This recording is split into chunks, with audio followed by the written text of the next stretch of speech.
Ben Stokes is a great player of short, fast bowling. He's batting in the 22nd over. England are in trouble, and Mohammad Siraj has the ball. The Great West Indian sides always hunted the opposition captains. They would mark out their man and then almost make it impossible for them to score, let alone survive. Their theory was simple. It's hard to captain your side when you're not doing well yourself.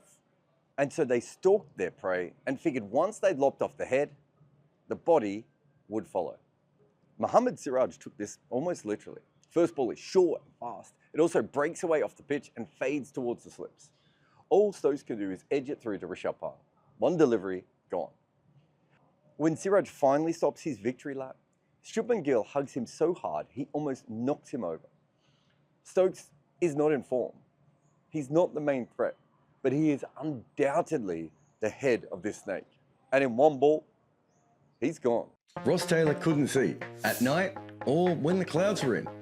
Eventually he had to see an eye specialist who would fix his eyesight. In the 2 years before the change, he still averaged more than 50 in international cricket. The top level of batting talent can basically see in the dark.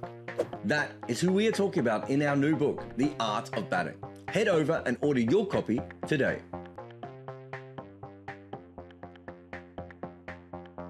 India came into this test with 4 frontline bowlers, 2 all-rounders, and the vibes of a team who wanted to draw at all costs. Assistant coach Ryan Tenduskarza was talking about getting to Lords no worse than 1-0 down.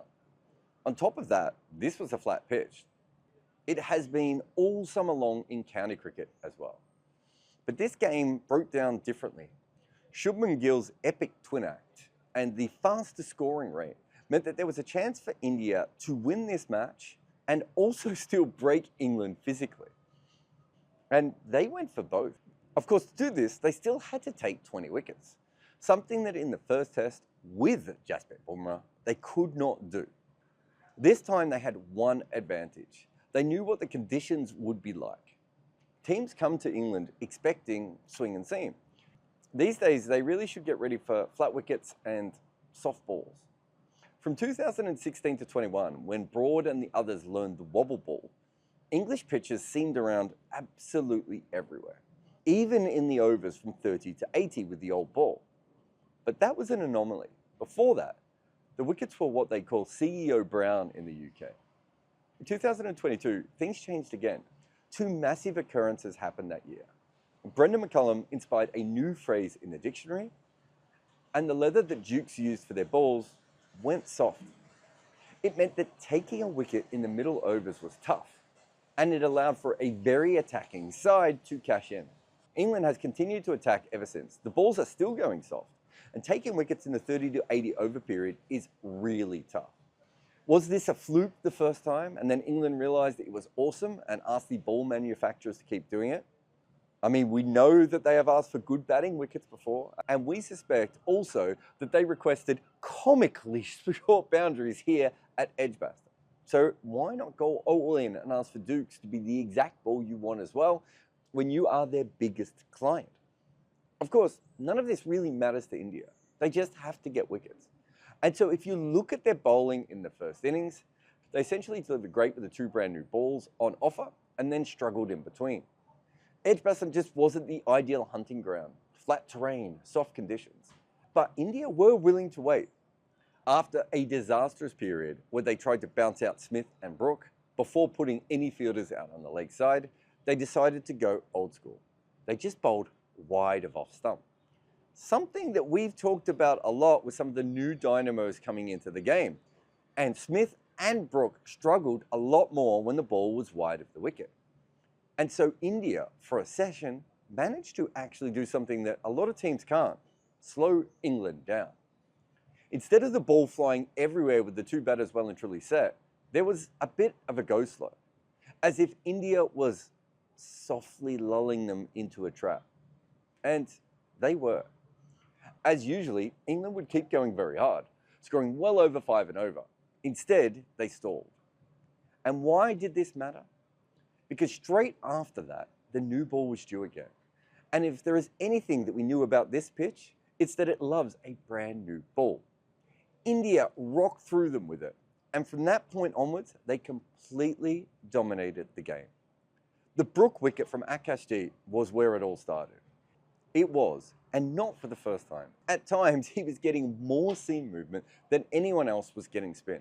He was basically unplayable. At this point in the series, England's new ball bowling attack looks a long way from India's. And this was without Bumrah. Prasidh Krishna looks like a stone-cold killer in the IPL, but he hasn't quite bared his claws yet in Test cricket.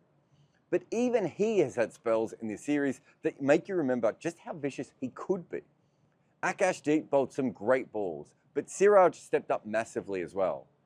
Seemingly back to his mini spree-taking best, now that he's out of the gravity-altering slipstream of Bumrah. But it was more than just new ball bowling. India did try other things. Their use of the crease in this match was vicious. You could see in the root wicket just how wide Akash was. And that he managed to move the ball away from here means it was absolutely unplayable because of this angle. Now, it wasn't a perfect bowling performance, but because in both innings they took so many new ball wickets, England was unbalanced all game. And the most important top order wicket is Duckett, because the other two give you chances. Akash took him twice. It's actually almost poetic that the two players who started slowly in their careers, as normal Test cricketers usually do, would have their coming out party together. Gill with runs, Akash with wickets. Those of us on the he bowled well actually train from his time in Australia, and even before that, can sleep a little bit more sound. Akashdeep has the ability to weaponize the seam like few in cricket.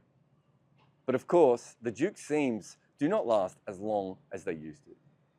5 wickets down today, India were running into two major problems. The ball was soft, and they didn't have as many overs available for the second new one due to the rain. Plus, they had fourth innings Stokes in front of a big crowd with a mission. But of course, in order for the English captain to do that, he would need to face a lot of balls. And this year, he just hasn't batted much. He's yet to face 200 professional deliveries this year, and we're almost halfway through. While he's slimmed himself down to a dancer's body, and it's completely improved his bowling, he's barely batted. On top of that, Stokes has never made many runs against India. It makes sense, right? As a lefty, he had to travel to spinning wickets to face R. Ashwin. Except that Stokes has struggled far more against India at home, which makes almost no sense. It's a baffling record, but when India have the ball, Stokes just doesn't last that long on his own wickets. And it gets worse because his play against spin has also got a lot worse. So when Ravi Jadeja came over the wicket and kept dumping the ball into the dangerous footmarks, it was basically like watching an ambush predator in the bushes with the innocent plant eater completely unaware. It looked like Stokes could be out any ball, but somehow he survived that. But against pace, he looked just as dicey. But the pea shooters missed his stumps. He managed not to drag the ball back on, and the edges didn't find the fielders. He looked unsure of his batting all the way through. Stokes survived, but it was just that. He was twitchy, unsure. His ears were almost on alert, waiting to hear any sign of danger. So much so that India stopped trying to dismiss Jamie Smith. They gave the English captain, the hero of Headingley, the Lion of Lord, a single to keep him on strike. And Stokes was so put off that he tried to steal a second run, and he almost ran himself out.